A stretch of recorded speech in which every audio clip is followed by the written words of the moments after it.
যা ২৬ সালে মমতা বন্দ্যোপাধ্যায়ের গদিকে উল্টে দিতে পারে, এই সম্ভাবনা তৈরি করেছেন মানুষ। যেখানে মমতা ব্যানার্জি এবং তৃণমূল প্রচন্ড চাপে আছে। হচ্ছে এই নির্বাচন ২১ সালের নির্বাচন নয়, এটা আমার আপনার থেকে একটু বেশি জানে আমাদের রাজ্যের মুখ্যমন্ত্রী।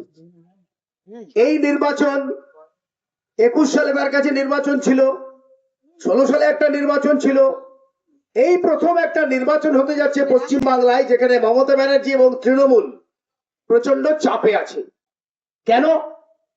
এই প্রথম একটা নির্বাচন হচ্ছে, মমতা ব্যানার্জি সবচাইতে ভালো করে জানেন যদি তার প্রধান প্রতিপক্ষ হয় বিজেপি, তাহলে তার সরকার তৈরি করা শুধু সময়ের অপেক্ষা, তার ঘট কেউ উল্টাতে পারবে না।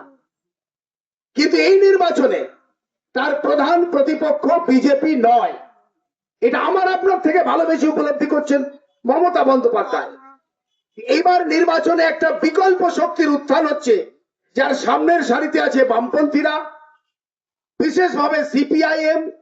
নতুন একটা শক্তির উত্থান এই নির্বাচনকে কেন্দ্র করে হয়েছে, যা ২৬ সালে মমতা বন্দ্যোপাধ্যায়ের গদিকে উল্টে দিতে পারে, এই সম্ভাবনা তৈরি করেছেন মানুষ। দ্বিতীয় একটা কারণে এই নির্বাচন আমাদের কাছে অত্যন্ত লজ্জাজনক। এই প্রথম স্বাধীনতার পরে পশ্চিম বাংলা একটা ভোট হচ্ছে, যেখানে লক্ষ লক্ষ মানুষকে, বৈধ ভারতবর্ষের নাগরিক, পশ্চিম বাংলার নাগরিক বারে বারে ভোট দিয়েছেন, এই রকম লক্ষ লক্ষ মানুষকে ভোটের বাইরে রেখে ভোট হচ্ছে। এর আগে আমরা কখনো দেখিনি যে সংবিধান যাকে একটা অধিকার দিয়েছে, সংবিধান যে পদ সৃষ্টি করেছে, যে সংবিধানের কাছে শুধু দায়বদ্ধ নির্বাচন কমিশন একটা রাজনৈতিক দলের দাসত্ব করে, এর আগে আমরা কখনো দেখিনি। যে অত্যাচার এই এসআইআর কে কেন্দ্র করে পশ্চিম বাংলার বুকে করেছে নির্বাচন কমিশন, তার খেসারত এই ভোটে যতটা বিজেপিকে দিতে হবে, ঠিক ততটাই তৃণমূলকে দিতে হবে। তৃণমূলকে দিতে হবে কেন? মুখ্যমন্ত্রী বলেছিলেন আমাদের রাজ্যে আমার মৃতদেহের উপর দিয়ে এসআইআর করতে হবে। তিনি এখনো দিব্যি জীবিত আছেন, অথচ পশ্চিম বাংলার লক্ষ লক্ষ মানুষের যন্ত্রণার শেষ নেই। কাগজের পর কাগজ নিয়ে দিনের পর দিন ব্লক অফিসে ঘন্টার পর ঘন্টা মানুষকে হয়রানি হতে হয়েছে। এই যে আমি আপনাদের সামনে কথা বলছি, আমার বয়স ৬০, আমার মার বয়স হচ্ছে ৮৭ বছর।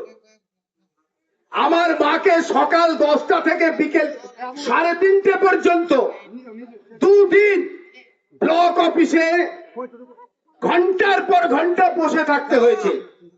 কেন? আমার মায়ের অপরাধ কি? নির্বাচন কমিশন আমার মাকে নোটিশ করেছে, আপনার মায়ের সঙ্গে আপনার বয়সের পার্থক্য ১৫ বছরের কম। কেন? এই যে ১৫ বছরের কম নয়, এটা আপনাকেই প্রমাণ করতে হবে, তবে আপনার ভোটার লিস্টে নাম উঠবে। ৮৭ বছর বয়স। মুখ্যমন্ত্রী বলেছিলেন আমার মৃতদেহের ওপর দিয়ে এসআইআর হবে, অথচ এসআইআর হলো, দিনের পর দিন ধরে হলো। প্রত্যেকটা ব্লক অফিসে তৃণমূল কংগ্রেস লিখে বসে গেল এসআইআর সহায়তা কেন্দ্র তৃণমূল কংগ্রেস। পশ্চিম বাংলার ডিএম, পশ্চিম বাংলার এসডিও, পিডিও, হাজার হাজার তাদের আধিকারিক যারা এই সরকারের কর্মচারী, তারাই করলেন এসআইআর। যখন ৬০ লক্ষ মানুষের নাম বাদ গেল, তখন মুখ্যমন্ত্রী বলছেন আমি ধর্নায় বসবো। ৬০ লক্ষ মানুষের বাদ যাওয়ার যখন পরিকল্পনা হচ্ছিল, তাকে প্রতিদিন তার আইএস অফিসাররা খবর দেয়নি, তার ডব্লিউবিসিএস অফিসাররা খবর দেয়নি যে নাম বাদ যাচ্ছে।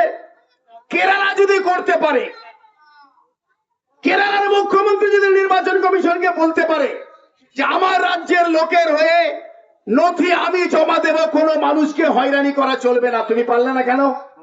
ফলে এই খেসারত মমতাকেও দিতে হবে।